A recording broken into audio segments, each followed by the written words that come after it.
پاکستان جو ہے یہ پیسے کمانے کا ایک دکان بن گئی ہے سب کے لیے. اس دکان میں پیسہ بنانا ہے, اس دکان کے لیے کچھ نہیں کرنا ہے. یہ دکان خراب حالت میں پڑی ہوئی ہے, بس یہاں پر لا کے تھوڑی دیر آ کے یہاں پر پیسہ کمانا ہے اور پھر کہیں اور جانا ہے.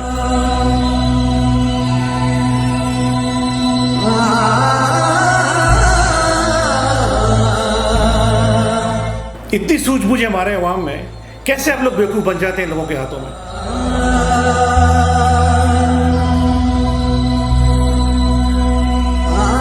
ہمارے ایک عجیب سسٹم بن گیا. جو حکومت میں ہے وہ پاکستانی حکومت میں نہیں ہے, وہ صرف پاکستانی نہیں ہے, وہ غدار ہے, وہ چور ہے, وہ ڈاکو ہے. کون چور نہیں ہے یہاں پر؟ کون ڈاکو نہیں ہے یہاں پر؟ کس نے چوری نہیں کی اس ملک میں؟ کس نے ڈاکہ نہیں ڈالا اس ملک پہ؟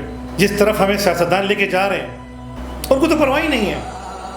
ان سب کے ایک ایک کے, آپ کا پرائم منسٹر سے لے کے, آپ کے ایم این اے سے لے کے, سینیٹر سے لے کے, ایم پی ایس سے لے کے, تمام سرکاری افسران کے تقریباً جو بڑے بڑے سرکاری افسران ہیں, چاہے وہ یونیفارم ہے چاہے وہ یونیفارم نہیں ہے, سب کے باہر سب کچھ موجود پڑا ہوا ہے. کہ جو گندے انڈے یہ بہت تھوڑے ہیں, لیکن مصیبت یہ کہ کنٹرول ان کے پاس آ جاتا ہے, طاقت ان کے پاس آ جاتی ہے, نظام چلانے کا سسٹم ان کے پاس آ جاتا ہے, وہ گندے انڈوں کے پاس, سیاست میں بھی اور بیوروکریسی میں بھی.